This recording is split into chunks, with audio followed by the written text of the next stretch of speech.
Hello. Hello. Welcome back to Think Local First programming here on Santa Cruz Voice. This is Susan O'Connor Fraser. And Tam O'Connor Fraser. I'm going to drag that out. I dragged that out because when we came into the last show, you kind of stepped on me. So I wanted to make it so you had to listen first. Okay. I'm going to step on it again. We're excited to have in the studio here Casey Coonerty Proddy. Is that how you pronounce it? That's how you pronounce it. Nice. She's running the show at Bookshop Santa Cruz. You guys have been around for a long time. This is going to be our 59th year in existence. So I've been doing it for about 19 years, and of course took over from my dad, who had done it for 30 previous years. So 1973 is what I saw as the year you guys started. And are you going to have some big celebration next year? So the store actually was founded in 1966. I saw that. And we bought it in 1973. My family's bought it in 1973. So next year will be our 60th anniversary, and I assume we'll do something big. It's always in November, and so I'm sure we'll do something big. And my dad turns 80 next year, so I'm sure we'll honor him as part of it. But we don't celebrate when we bought it so much as when it was started. Makes sense. So you grew up in the Bookshop Santa Cruz. Oh, yes. Yeah, my first memory was riding the rocking horse. Somebody came up to me when I was a toddler and told me that their dad owned Bookshop or something, and I was like, no, my dad owns Bookshop. And that was my first memory, very territorial apparently, and grew up sitting and packing boxes and doing my homework, amongst the shelves. And then, of course, they put me to work pretty quickly. Just gave me tasks even that didn't even need to happen. For the first year or two, I had to write down all the license plate numbers in the parking lot and enforce parking rules, but then there was no parking rules to enforce. So they just, I think, found ways to keep me busy. Yeah. Did you always know you were going to take over? No, not at all. My parents, it's a hard business. It's definitely something hard to keep going, and it brought so much to our family. So they definitely made sure to tell us about the value of it and why it mattered and what it meant to be part of a community. But they also wanted us to go off and explore and see what we were really, really passionate about. And so I did that and thought I went into the nonprofit world. So kind of mission-based community stuff was always important to me. But I was in grad school for nonprofit management, and that's when I realized that I kept referring all the questions being asked back to the store as opposed to nonprofits. And that's when we started to make a plan for me to come back. Where'd you go to school? I went to Cal for undergrad, and then I did a joint MBA in business and master's in public administration for grad school at Harvard and Northwestern. Oh, wow. So I really tried to kind of live in a bunch of different places and get that experience before coming home. Yeah. No, that's great. Yeah, to have gone out and done that. I didn't let my kids go too far. Yeah. Well, now that I have a senior in high school, I'm definitely trying to get them to stay closer to home. So it's so funny.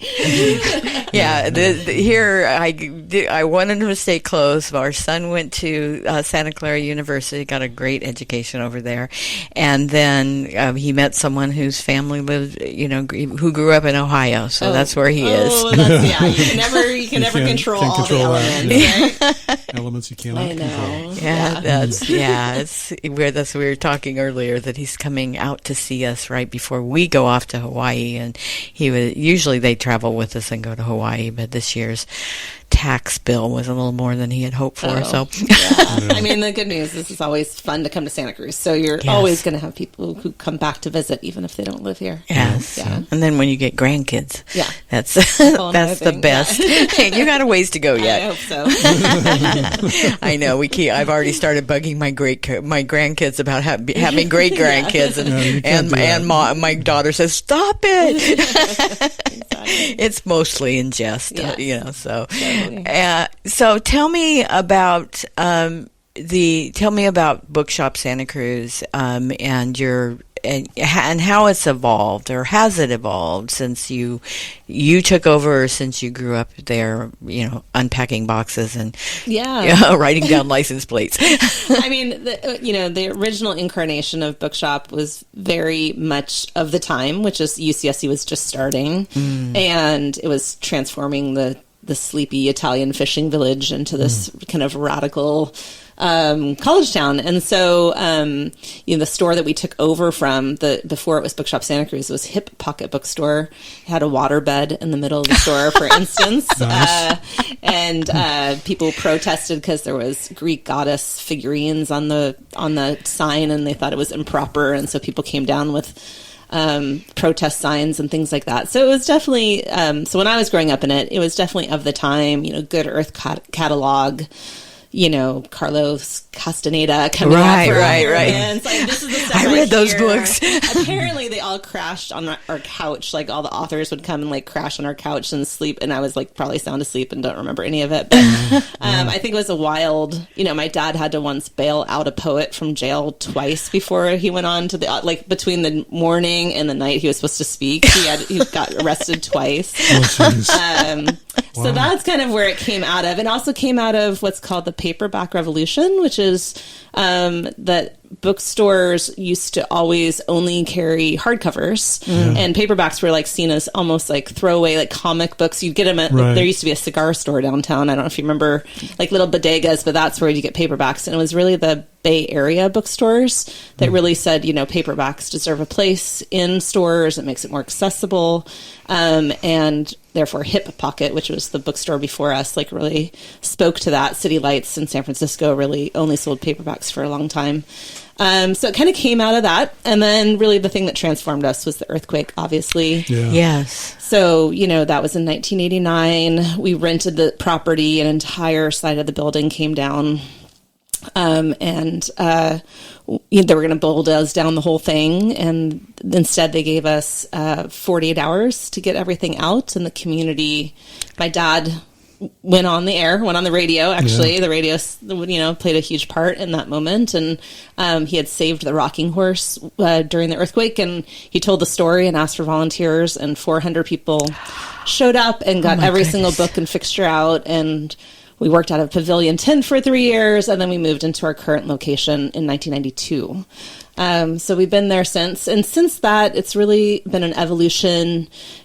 Obviously the business becomes more professional and business oriented. You have to be when you're competing against things like Amazon. You can't be so loosey-goosey and just solely for the love of reading. It has to work financially. And, we have 47 employees. So you want to make sure that you have a sustainable business and things like that. But we just changed with the time, and through it all, it's just all about community. It's all about staying connected to what Santa Cruz is about and responding to that and embedding ourselves in community. And that's why we're still here.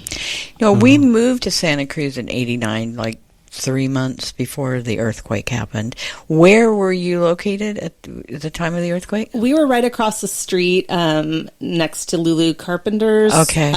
That's now a newly built building. Right. So that's the one that just kind of, there was a restaurant in there too, wasn't there? So there was actually out the back was a whole patio that had like Oswald and the Buttery anyways, there's a bunch of different Pergolesi, Cafe Pergolesi was out there, and stuff like that. And then we were in the main building. The coffee roasting company was next to us, and that's where the people died when the wall fell down. Right. So it was a whole thing, and then it was a hole for many, many years, and only recently was rebuilt. I know. Yeah. So that was where we were. But originally, our current location is actually where Bookshop was originally. Oh. Yeah, it was the Catalyst first. And then it became Bookshop Santa Cruz, and we moved very quickly across the street and then moved back after the earthquake. So why do you think that was, that you had 400 people show up? That's incredible. It is incredible. And, I actually just trained 4 new employees this week, and I tell the story to really let them know that our community saved us, and our relationship with the community is so much deeper than an exchange of goods for money. It's really about building something deeper and real relationships and a sense of community. I think, bookstores play that role in in most communities, it's a place of learning and ideas and dialogue. It's a welcoming place for everybody. I think it's a place, we call it a third place. So you have your home and you have your work, and third places are places besides those two places. And that's really where the fabric of your life comes from, right? You spend a lot of time at home and a lot of time at work, but really your relationships, your identity, everything happened in a third place. And so we always wanted to be essentially the community's living room. Mm-hmm. We wanted to be a meeting spot. And so I think playing that role for so many years, when people lost so much in the earthquake, they didn't want to lose the community. And I think that by helping us survive, it was one way to ensure that they've, that thing that they value about Santa Cruz could go on.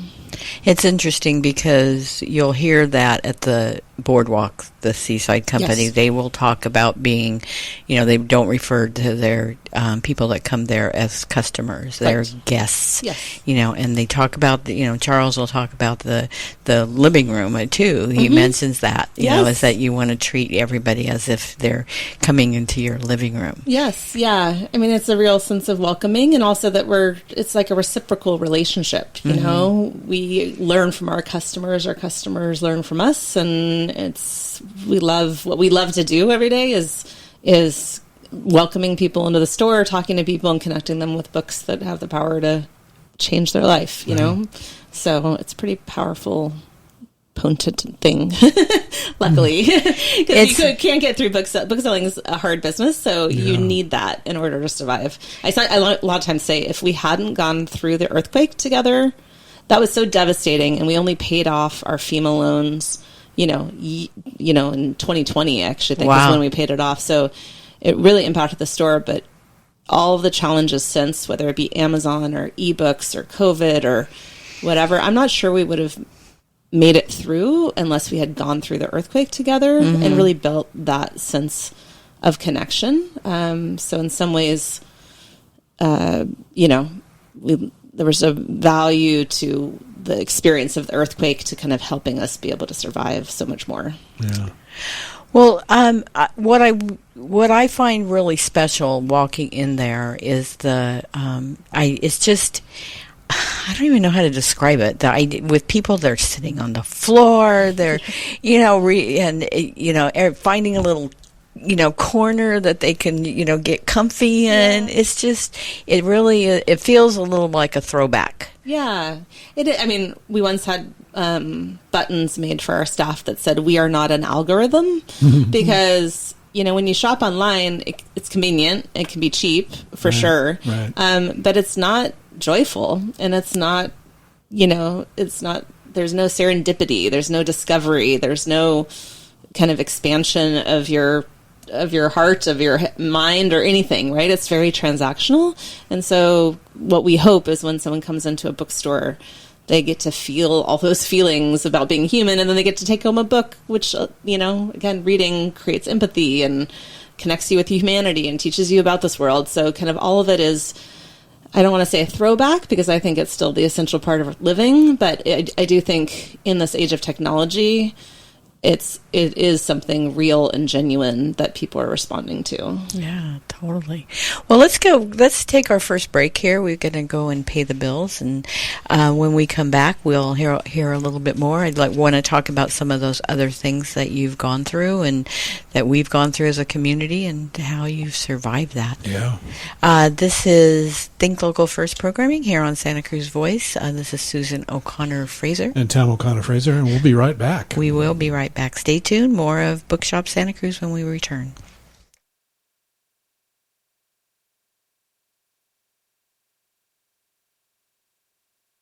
The Hook is California's first ever cannabis outlet. 100% locally owned and operated, we're here to be your friendly neighborhood hookup. We believe that everyone should have access to fairly priced cannabis, so we work hard to get it to you for 30 to 50% less than the other guys. If you're 21 or older with a valid ID, visit us in Capitola or in Watsonville today. We're here to be your friendly neighborhood hookup. Check out our website, hookoutlet.com, for deals, and stay groovy. Attention content producers. You can have access to a complete digital media production facility at Satellite Co-working and Digital Media Studio on SoCal Avenue. Easily rent video and audio equipment, a studio with green screen, editing suite, and audio booth, all at can't say no rates. Schedule a tour to see for yourself at satellitecoworking.com. Mention Santa Cruz Voice for 20% off your first reservation. When you need help managing your estate, call on the Angel. Hello, I am attorney Angel Hess, and I am ready to help. Whether you need a will or a trust, a guardianship or a conservatorship, or if you are managing the financial affairs of a loved one, I will help you with over 7 years' experience working in estate planning and probate fields. When you need help, call on the Angel, attorney Angel L. Hess at santacruzlegal.net. Do you have a car sitting around you want to get rid of? Donate your car and help veterans and their families. Yes, one fast call to the Veteran Car Donation Program and we'll come and remove your car for free. You can donate most cars, trucks, or SUVs in most conditions. The proceeds raised goes to help active military, veterans, and their families. And you get a tax deduction. Operators are standing by. Here's the number. 800-640-9509. Again, that's 800-640-9509.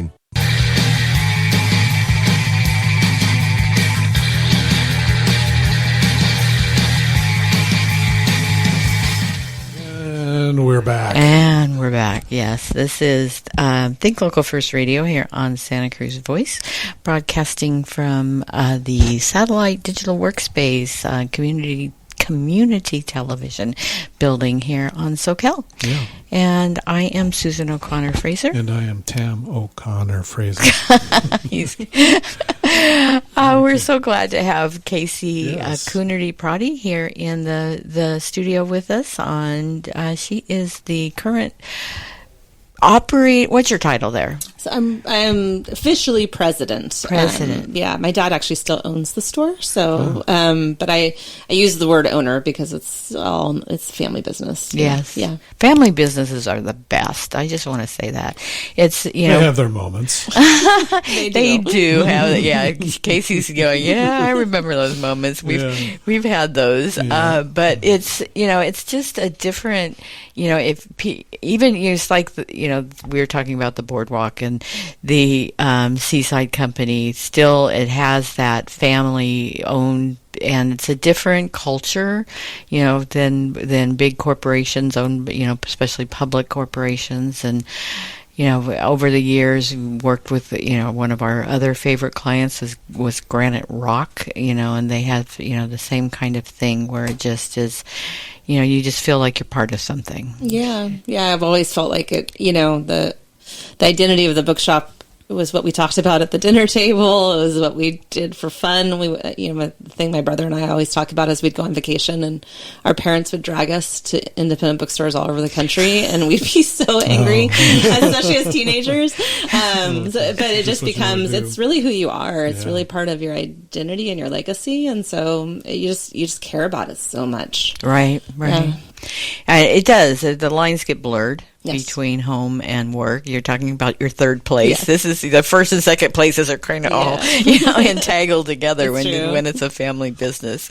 Yeah, our family, our son, who is a web developer, took over and was president of the company for a few years, and is like, this is too much. And our daughter works for us now, but her life calling is probably she'll end up back in healthcare at some point. So that's her passion, other than working with her parents, who she said she would never work for. Right. Yeah. Well, the funny thing is, my dad and I had a 5-year transition plan for me to come in and learn the business, take over for him, and then he, Marty Wormhout, who was the county supervisor at the time, surprised everyone and said that she wasn't going to run again for re-election, and my dad decided that that's really what he wanted to do, and so he called me up because I was living in New York City and I was making my way, back home to kind of do this 5-year, and he said, guess what? I'm running for office. The store is yours. Come and take it. And we never had a day overlapping in the store together. Wow. I mean, he was always there for me to,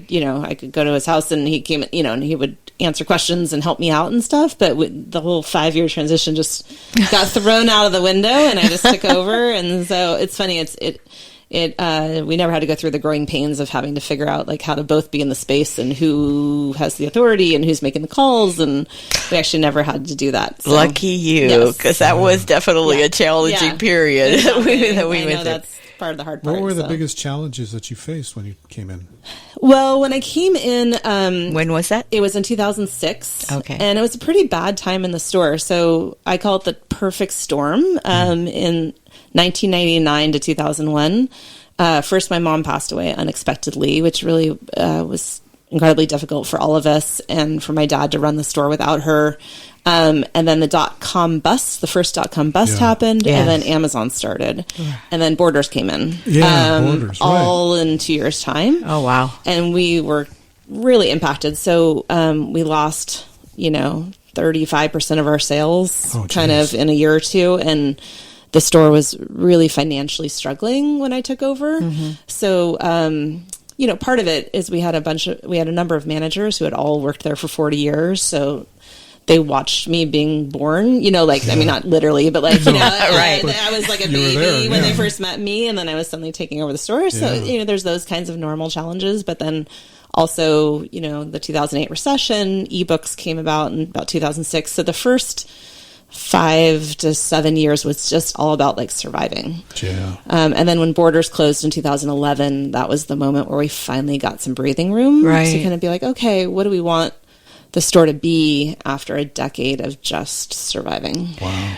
So in that period, one of the things our listeners might not know about you was that you were one of the founding members of Think Local First. Yes. And you mentioned two of the reasons Think Local First was born, and one of those was places like Amazon, and then there was the places like Borders, the big corporate entities. And how was that, kind of being on the ground floor of this organization, which, boomed for a while, then kind of went, dormant for a bit, and is booming again now as people really rediscover the concept of thinking local and shopping local.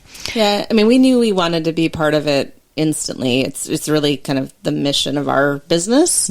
And other bookstores and other communities had really done similar things in their communities that have been very impactful. So I knew that going in. I went to all of the strategic planning sessions, try to figure out the membership and how it was going to work. And there was a dedicated crew of people who were making that happen, Beckman's and various other places. But it was, for us, we always knew that Santa Cruz was the type of place that would value local business, that understands that it's a decision that you're making that has impacts on your community. But sometimes you just need to kind of remind people, right? Because life gets busy and you make decisions and you're running around and things like that. So it was just a great way to band together, to kind of constantly put out those reminders. One of the first things I remember us doing is we had like $100 check or something, and we would spend it, and then we'd go to another local business and spend it there, and it was like this way that we linked all the businesses together, various early promotions like that. And for us, when Borders came in, especially, we really needed to tell our customers, like, this is a moment where you have a decision to make, and we won't survive unless you make the decision that you want your money to stay local. And that's, makes a difference for us being able to employ people. We donate to the schools. We, all the money stays in Santa Cruz versus if you spend money at a chain, that most of the money leaves your community. And so it was just a really special organization to get that word out at a pivotal moment. So why do you think you survived and Borders didn't? I think that, one is what we offered was more, I don't know how to say it, like more real. Like, you go into Borders and it looks the same everywhere you go. Right. And you go into Bookshop Santa Cruz and hopefully it looks like Santa Cruz. Hopefully it's, our displays are events that are happening in the community or collaborations with people in the community. Now we have a slug shop from UCSC where we sell UCSC gear. We really reflect the community.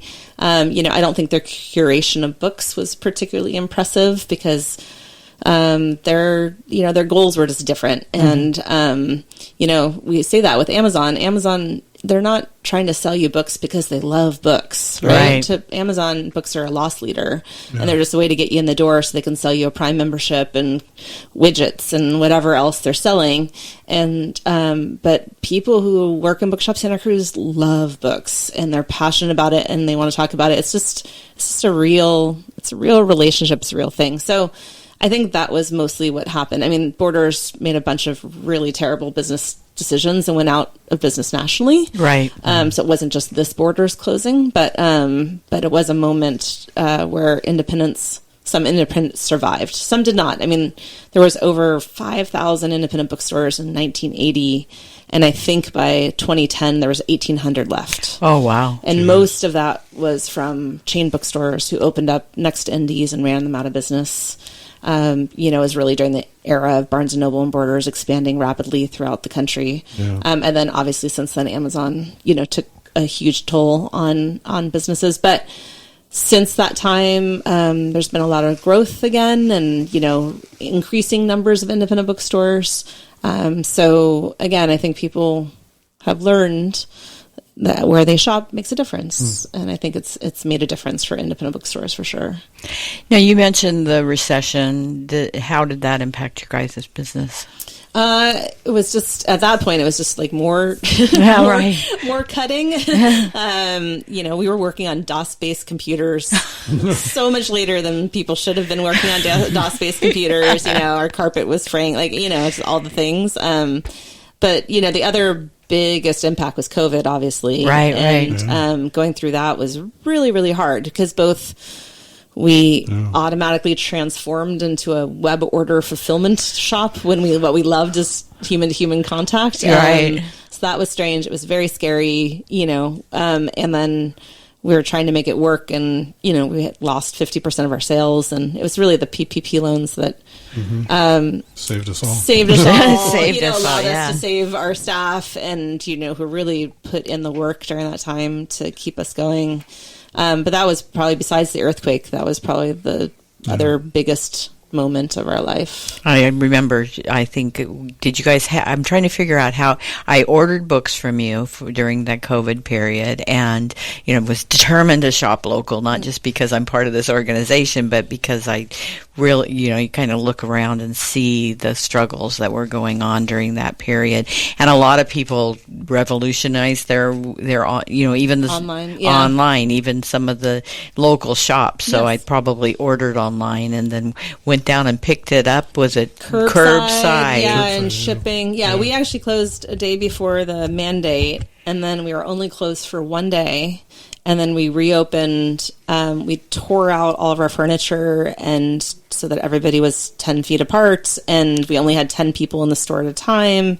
And everyone got trained on web orders in a way that they hadn't been before. And then we reopened for curbside and shipping on March 18th of 2020, and we were open throughout that whole time, and it was wild. And I worked every day in the store. It was really hard. It was really stressful. And then when we reopened to the public, we did it with capacity limits and all that stuff. But then you also had the people come in and yelling at you about the masks, and it was just the whole thing was just really, really hard. Yeah. But again, just like the earthquake, it was people who made the choice to shop with us and drive down and do curbside, pick up or shipping saved us, It was yet another moment that the community saved us. It's so interesting, those silver linings that come out of these really traumatic, of events in our lives. And, so it was, it's definitely the thing that we got out of it, was that it brought us closer to our community. It did. We were, we were up in Scotts Valley. We had just got me involved in the chamber up there. It had, we went out and did videos for local businesses that were struggling, trying to, do anything that we could to help the community or the business community around us. It was I as much as the Zoom classes kind of, hurt our kids, but there was also other lessons that we all learned out of it. Yeah, I was on a weekly call with a bunch of local businesses, the Boardwalk, and the county health director, Santa Cruz County. I forget the name of it. I can't believe I forget the name of it. I was on a weekly call. We produced a video for them. Anyways, and we just shared with each other, like, what are you doing when somebody has a sniffle? What are you doing when somebody doesn't want to wear a mask to come in the store? And as local businesses, we all kind of came together and tried to figure out ways through it all. So it really was like also a bonding moment for local businesses to help each other. Do you think that, it seems to me, that the experience here in Santa Cruz may have been different than other communities experienced. I just feel like and maybe it's Highway 17, that kind of makes us a little more closed loop kind of thing here. Yeah. That allowed those kinds of experience and transformations to happen, and I think you talk about the earthquake and stuff is that, again, this ability to be so close together is. I think so, and we've been asked to open bookstores in lots of different locations, and so I go and meet with cities and tour spots and everything, and my first question is always like, what do you do to build community? And Santa Cruz is just a different place. Like, they're like, oh, we have, wine night or something. And I was like, okay, that's great. It's good to do that. But like, what else? And that's kind of where it ended. Like, we have wine night. Okay. It's just, Santa Cruz is a place that really has always had a sense of community. And I do think it's because we're cut off. We're not just like one of many communities kind of that are just an outskirt of San Jose. We really have our own identity and forged our own identity. But I always said if I was ever going to own a bookstore, Santa Cruz is the place I want to do it, because it's just a place that values community and local business in a way that I think is really special. Do you feel like that you've carried on the legacy that you talked about how your father really had instilled this idea of community into you and your family? Do you feel that's still the case? I hope so. I mean, I definitely during COVID had this feeling I cannot let this fail under my watch. It was just a lot of pressure of wanting to make sure that it kept going. My dad always said, you're only going to be as good as the community feels good. And so you have to kind of bolster the community while bolstering your store. I think that's why he ran for political office. That's why my brother ran for political office.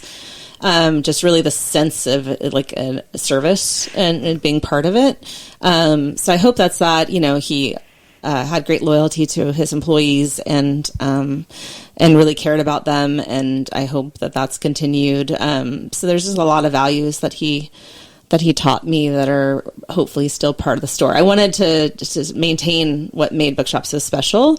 And obviously I needed to figure out ways to make it sustainable economically in the future and innovate, but really wanted to keep true to that vision that he had and really credit him for all of it. I'm a very conservative, like not risk taker type of person. And he, so many people told him to close the store after the earthquake. They were just like, are you insane? Like, don't take on 30 years of debt and this crumbling downtown. Like, this is not the future. And you need to just say thank you and close up shop. And he was like, just this eternal optimist. He's like, I'm going to do it. And I'm going to mortgage my house and I'm going to do whatever it takes to make it work. And, would I have ever been that courageous? Probably not. So I really credit him with, he and my mom with like, but what Bookshop is today. I'm just a steward of it. Our daughter's kind of the same way. She's not a risk taker, and so that's like when we retire, she's done. Yeah. But you didn't.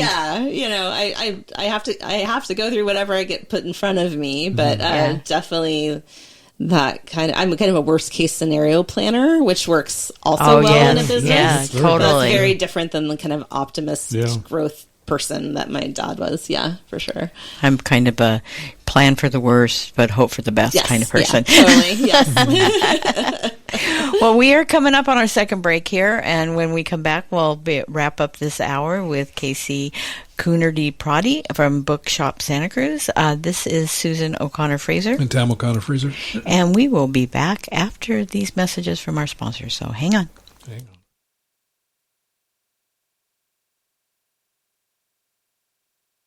Hi, folks. How many of you out there love to garden? Wouldn't it be nice to grow some of your own food? Or maybe a flower garden would brighten your day. All you need is the Knox Garden Box, a heavily constructed, portable, elevated garden on legs that can virtually change the way you've gardened in the past. The Knox Garden Box can be set up anywhere. Yes, you can place it right on concrete at knoxgardenbox.com. That's KNOX, gardenbox.com. Treehouse dispenses not only the finest cannabis products, but information to those who want to know how to use cannabis for maximum benefit.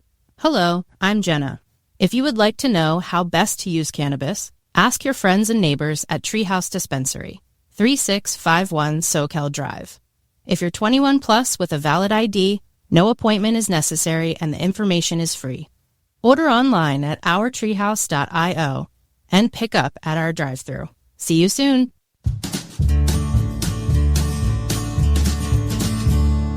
Deer fins, wood fins, livestock, chain link, vinyl, iron fins, Cypress Coast Fence, Cypress Coast Fence.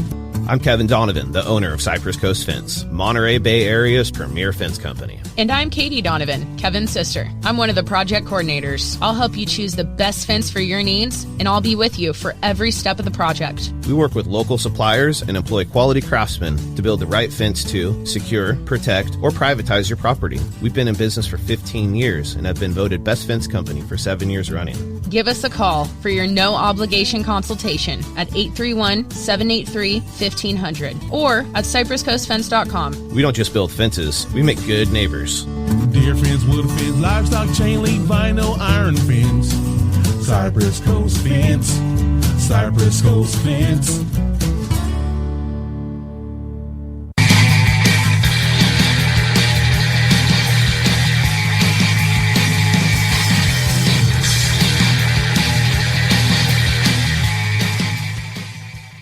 Hello, welcome back. Hello, and you're Anita, right? There you go. There we go. There's my microphone. I knew it was around here somewhere. And this is the second and final second hour of Think Local First, and we're in our last block here. Before we welcome Becky Steinbrunner into the studio to start her show, Community Matters. Our show, we're with Casey Coonerty Proddy of Bookshop Santa Cruz, and we were talking before the break about how she's really carried on the mission of her father, who kind of he didn't found Bookshop Santa Cruz. He did not. No, he. The story is my aunt was in the first class at UCSC, and my parents worked in bookstores in the East Coast, and my aunt said, I think there's a bookstore for sale in this, new college town. You should check it out. And so he came and asked, and the owner said, no, we're not for sale. And then 2 days later, came back to him and said, oh, that's actually a really good idea. Why don't you take the store? And so, my parents always said they were young and dumb when they made that decision, but it served them well. Paid off. We know that whole thing. It's like, I'm going to quit my job and we're going to start a business. We're going to start a production company. Yeah, exactly. It's wild. It's a wild ride. Yeah. Worthwhile. Yeah. I mean, our business has taken us all over the world, and obviously you went all over the United States at least, going to different book conventions, or so there are book conventions. I actually just got back from New York City last week. I was at one, but that was just, even if we just traveled somewhere, they wanted to always go and visit the bookstore. So how do you buy your books? How does that happen? Yeah, so we there's big publishers and there's small publishers, and a lot of them have sales reps as well. So there's online catalogs, and we have a head buyer who chooses one for kids and one for adult, and they go through and they choose the books they think would work best in Santa Cruz, and they place those orders with the publishers and they get shipped to us. One of the most interesting things about bookstores is it's the only business in which the price is printed on the product. Yeah. So we don't get to choose our own price. So basically the publishers, whether it's Random House or Simon & Schuster, Harper Collins, or whoever, they choose both the price we can sell it at and the price we buy it from them. Oh. So they dictate our margins. Oh, wow. And because of that, we have really small margins. Small, yeah. Really small margin. Like, you're lucky in a bookstore to make 1% to 3% if you do everything perfectly. And the reason why the margins are so small is because books are returnable. So if they don't sell, we can return them for value to the publishers, minus shipping costs and all the obviously time and effort we took into trying to sell that book. But and that way books are treated differently than other products in the United States because they're ideas and they're the fabric of our democracy and they're debut authors and they're, so you don't want an environment in which you're worried about taking a risk on something. Yeah. So this allows us to say, oh, it's a debut author no one's ever heard of. Let me make sure I get a stack of it, as opposed to just having one on the shelf and then being disappointed that it didn't have any traction. Right. So books are different in that way. Allows for more breadth and depth to our inventory, but it also squeezes the margins really tight. So does Amazon have to pay the same price you pay? I assume Amazon gets a better price than us. Yeah. So what books sell? What seems to be moving currently? What's fascinating is I think ever since COVID and then the current political landscape and stuff, people are wanting happily ever after and escape. So in the last 5 years, romance, fantasy, science fiction, romantasy, which is like romance, fantasy put together. All of those things are just flying off the shelf. Really? Yeah. Book talk on TikTok has took off too, and we're seeing a lot of younger people come in and fiction and buy books that, even older books that they're just really getting into. So that's been a trend. So it's interesting. When I started, we couldn't find a bookseller who could do romance. It was like, we had to beg somebody to look over the 2 shelves that we had. And then it just became this, like, now we have 3 full bookcases and we have multiple people vying to run that section, and we throw a romance day in the store in August, and it's just become a thing because they want the happily ever after. Yeah. I can understand that. I can understand that. Yeah. Yeah. I'm going through my withdrawal from cable TV news and just can't take it anymore. Yeah. Well, I would say since January, we've seen a huge influx of people who said, I used to read, I loved it, and then, of course, I got occupied with my phone and the news and the podcast and this and that, and now I don't want to do any of that. Yeah. It makes me so depressed. Right. So I want to go back to reading, and they're so thrilled to sit down with a book and read a story, and we've really seen just like this huge surge of people who are like, I'm going to go back to books. I need to go in and buy some for my vacation, because that's the only time I read these days is when I'm on vacation. Yeah. I always said the plane's the best place to read because you're like captured audience and you can't use your phone. Yeah. And I don't like, I never got into ebooks. Right. Has that trend? Where are we on that trend? Yeah. I mean, for a while people were like, this is the wave. Within 5 years, you're all going to be out of business. And what they found is that it was a certain wave, but it plateaued. And then it shrunk a little bit, but it definitely took over some reading, but it wasn't it definitely wasn't everybody, and also people do it in particular circumstances. So they might read when they're on vacation on a device because they don't want to bring the books or something, but when they're at home, they read physical books. Or they might read on the ebook, but then they love it so much they go buy the physical books, they can share it with their friends or whatever. So there's nowhere near the impact as like Amazon is an impact. That's much bigger of an impact than ebooks is. How about audiobooks? So audiobooks are great. I actually listen to more audiobooks than I probably read right now, mainly because I'm running around with my kids, so it's an easy way to do stuff. Yeah, right? So there's actually an app called Libro FM, and it is the Audible for independent bookstores. So you have it on your phone, and all of the proceeds goes to support independent bookstores instead of Amazon. And it's a great app that, all the different techniques, increasing the speed, decreasing the speed, multiple book subscription models. Wow. And a lot of people are listening to books, and they're great to listen to. There's some great voices, it's a super fun experience. And like when I walk the dog and when in the grocery store, I'm like getting through a book. It's amazing. Yeah, someone's encouraging me to listen to more podcasts. Oh. And it's like there's too many voices in my head already. Yeah, I understand why people like podcasts. I don't do that because I read instead. And I just find like reading immerses you and gives you empathy and love. And I don't know, podcasts definitely give you information, but I just think there's something that to be said for books. Yeah. How about downtown Santa Cruz? You guys, that's where you've been since day one. How has that changed, and what does, I know there's a lot of politics about some of the building going on.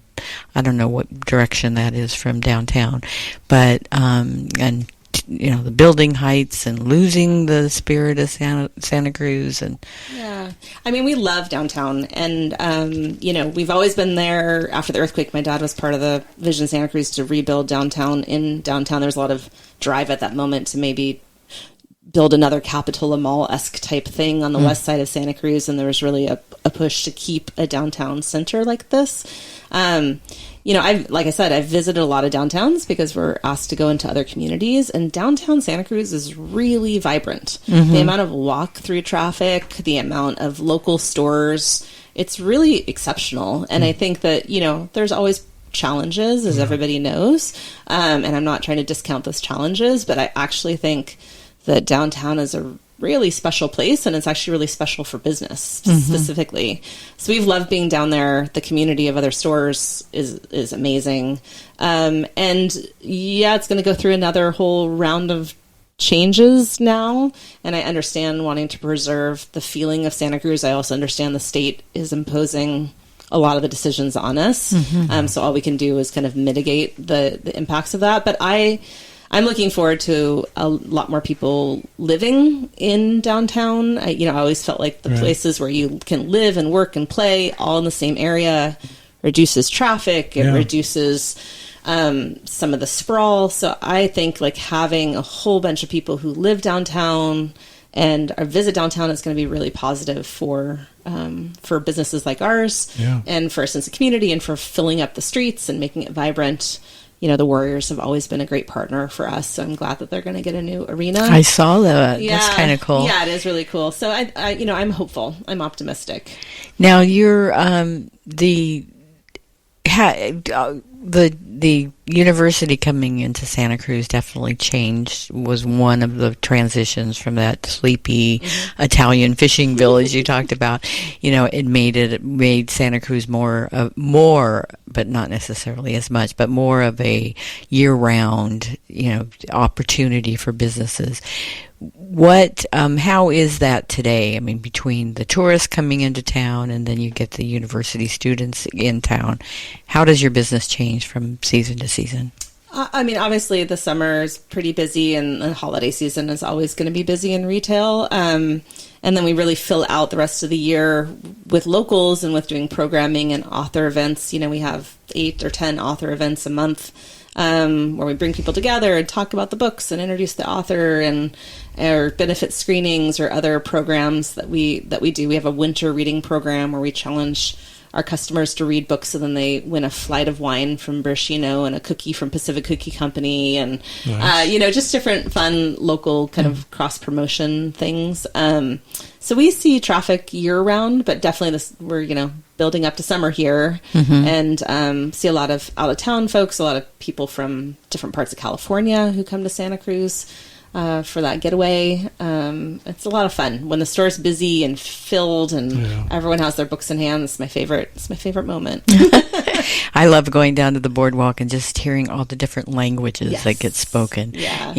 I'll sit there and just listen, listen as people walk by. And Bookshop's favorite, this is going to be funny to say, but our favorite days are when it's really wildly hot over the hill, and then it's foggy at the beach. So everyone comes over, and then they realize they can't go to the beach, so they come to Bookshop. So that's my favorite days. You were mentioning these different events, because I looked on your website. And you do how many did you say different events in a month? We do anywhere from 6 to 10 events a month, I think. Sometimes maybe more than that. Yeah, it's a really huge part of our business. It's creating real experiences for us to come together as a community.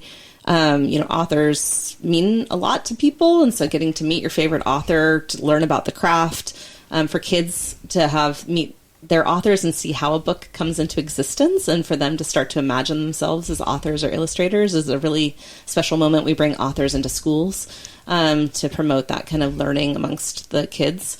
So where do you do that? Because it seems like your store's just got so much stuff. Yeah, I mean, we have the skylight room in the store, and everything's on wheels, and we wheel everything out, and we have author events in the store, but then we also have off-site ticketed events everywhere from London Nelson to the Vets Hall to the Rio Theater, and then we've even, the Warrior Stadium, Civic Auditorium.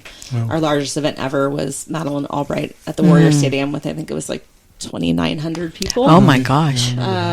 So it's really fun. I mean, every event is different, and what is being spoken about is different. We bring in community collaborators. We're on Monday, we have an event at the Seymour Center. It's a fictional book with an octopus, and there's an octopus at the Seymour Center, and we're going to merge it all together. And so there's always fun ways to make it connected to the community. Now, your brother is Ryan Coonerty. Yes. How did you not get into politics with a family like that? Yes. I did serve on the Downtown Commission, and I actually ran his first campaign for city council. Came back to Santa Cruz and ran it for him. Which was the perfect thing. There's nothing like a little sister who nags you to death. Basically, they do all the walking and all the precincts and all the things. I think being part of Bookshop is political in and of itself, and it is a community-based thing in and of itself. And to me, sometimes the bureaucratic process can be more process-oriented than outcome-oriented, and takes a long time to change things. And I think I'm just really used to now being in an environment like, let's try this, and let's do this, and see how it works. Right. And, so I don't think I think I'm also more sensitive to criticism and all those things. So I think I'm going to let my other family members take on the political mantle. But of course, I'm very supportive of them and really believe in the political process. I really believe that people who are serving our community are doing a service and should be respected, even if you disagree with them. And I'd really love to see kind of a cooperative community discourse politically, rather than some of the harder stuff that's been going on recently. Right. So for people that don't know where you are, which who give us a vision of where you are in Santa Cruz. So we're located in the heart of downtown Santa Cruz. We're about a block away from the town clock, which is a landmark that most people know, 1520 Pacific Avenue, but we actually span an entire city block. So we have an entrance on Front Street and an entrance on Pacific Avenue, right near, the movie theater, and right in the heart of downtown. Yeah, can't miss it. Yeah, and we're online too. So. And if you're waiting for your table at Chocolat, you can go over and... Perfect, yes. We love them. They're actually a sublease from us, so that our businesses are entwined in a wonderful way, and they're very community-focused, too. So, we're great for a date spot. I remember my husband always was like, this is so lame. We would totally go to the bookstore for a date, but you can't go on a date to the place where you work. So, where are we going to go on a date if we can't go to the bookstore? But so other people should go on a date at Bookshop Santa Cruz and meet before a movie, after a movie, Yes, great. Just walk your way through. We're there. And then you're online. We're online at bookshopsantacruz.com. And we have not only what's on our shelves, but we have hundreds of thousands of titles from warehouses across the country that we can pull from. So we really do have the same kind of breadth as an Amazon, but all your money stays locally. And there's somebody on the other end who's processing that order that will communicate to you person to person and help you out. Well, buying online is so convenient. However, going into a book, there's nothing like going into a bookstore. Right. That we want people to come in and browse, but you could also buy online and then have it held and pick it up in the store. Oh, there you go. Too. So that's also an option. This is Susan O'Connor Fraser on Think Local First Radio here on Santa Cruz Voice.